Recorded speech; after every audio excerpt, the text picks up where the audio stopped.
You, like I mentioned with SpaceX, you give a lot of people hope, and a lot of people look up to you. Millions of people look up to you. If we think about young people in high school, maybe in college, what advice would you give to them about if they want to try to do something big in this world, they want to really have a big positive impact? What advice would you give them about their career, maybe about life in general? Try to be useful. Do things that are useful to your fellow human beings, to the world. It's very hard to be useful. Very hard. Are you contributing more than you consume? Can you try to have a positive net contribution to society? I think that's the thing to aim for. Not to try to be sort of a leader just for the sake of being a leader or whatever. A lot of the time, the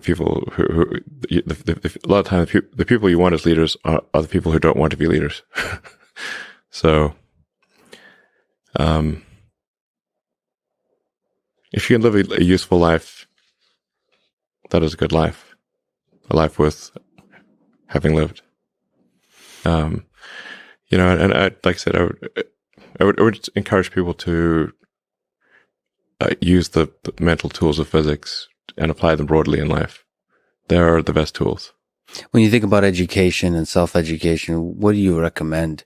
So there's the university, there's self-study, there is hands-on, sort of finding a company or a place or a set of people that do the thing you're passionate about and joining them as early as possible. There's taking a road trip across Europe for a few years and writing some poetry. Which trajectory do you suggest?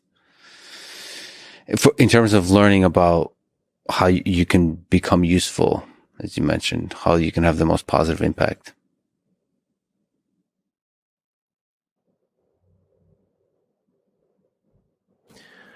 Well, I'd encourage people to read a lot of books. Just read, basically try to ingest as much information as you can, and try to also just develop a good general knowledge. So you at least have like a rough lay of the land of the knowledge landscape. Try to learn a little bit about a lot of things. Because you might not know what you're really interested in. How would you know what you're really interested in if you at least aren't like doing a peripheral exploration of broadly of the knowledge landscape? And you talk to people from different walks of life and different industries and professions and skills and occupations. Like, just try, learn as much as possible. Man's search for meaning.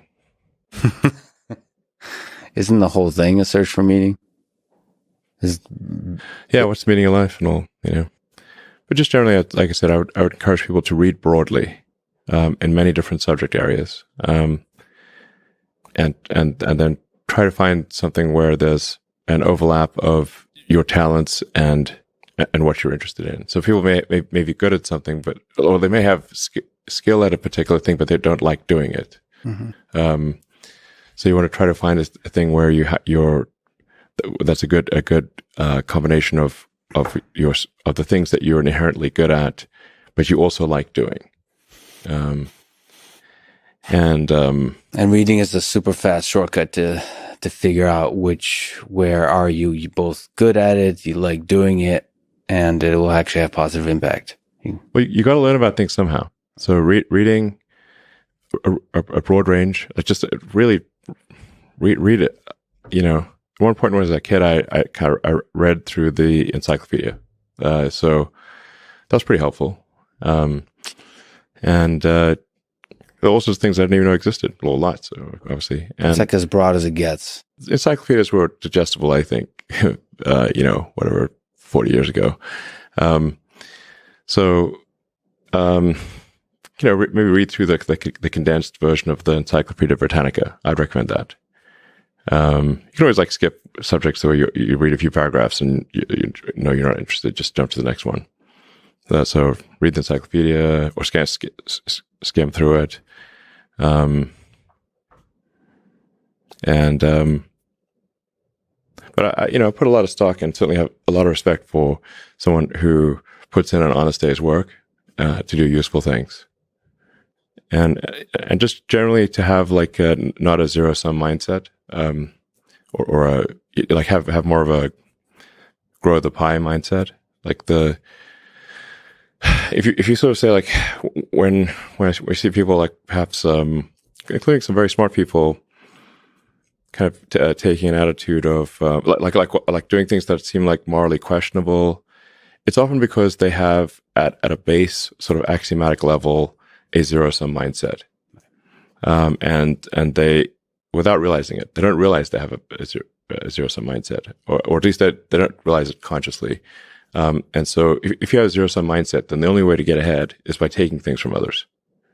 If it's like if the pie is fixed, then the only way to have more pie is to take someone else's pie.